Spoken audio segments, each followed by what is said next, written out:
ఏంట్రా లక్షలు అంటున్నారు, కోట్లు అంటున్నారు, బంగ్లాలు అంటున్నారు, ఇక్కడ వాళ్ళకి 10,000కి 20,000కి విలువేమీ లేదా అని చెప్పేసి మీరు కూడా అలాగే అనుకుంటారు.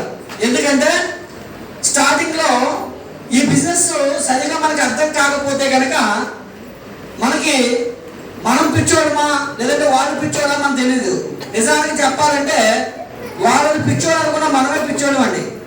ఎందుకు అంటే ఇక్కడ ఎవరైతే డబ్బు సంపాదిస్తున్నారో వాళ్ళందరూ జీవితంలో ఒక గోల్ పెట్టుకొని వాళ్ళ ఫ్యూచర్ ఏంటో వాళ్ళు తెలుసుకొని వాళ్ళు ముందుకు వెళ్తుంటారు.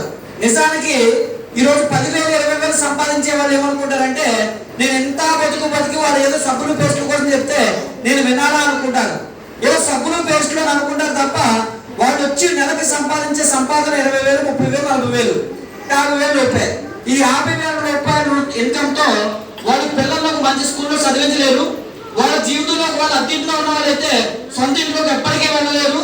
వాళ్ళ జీవితంలో వాళ్ళ పిల్లలు కూడా కారుకునే అవకాశమే ఉండదు. వాళ్ళ జీవితంలో ఏ రోజుకి కూడా ఫ్యామిలీతో ఫారెన్ ట్రిప్ వెళ్ళాలనుకున్నా వాళ్ళు ఎప్పటికీ వెళ్ళలేరు. ఎవరో ఫారెన్ ట్రిప్ వెళ్తే వాళ్ళని చూసి వాళ్ళకి టాటా బాయ్ బాయ్ చెప్పి సంతోషించడం తప్ప వీళ్ళు ఎప్పటికీ వెళ్ళే అవకాశం ఉండదు. ఎందుకంటే నాకు ఇలాంటి కోరికలు ఉండేవండి. సహజంగా ప్రతి మనిషికి ఉంటాయి. ఎవరు చూడండి విమానం దగ్గర నుంచి వెళ్తే అరే విమానం వెళ్తుందని చెప్పేసి బయటకు వచ్చి మేడం ఎక్కి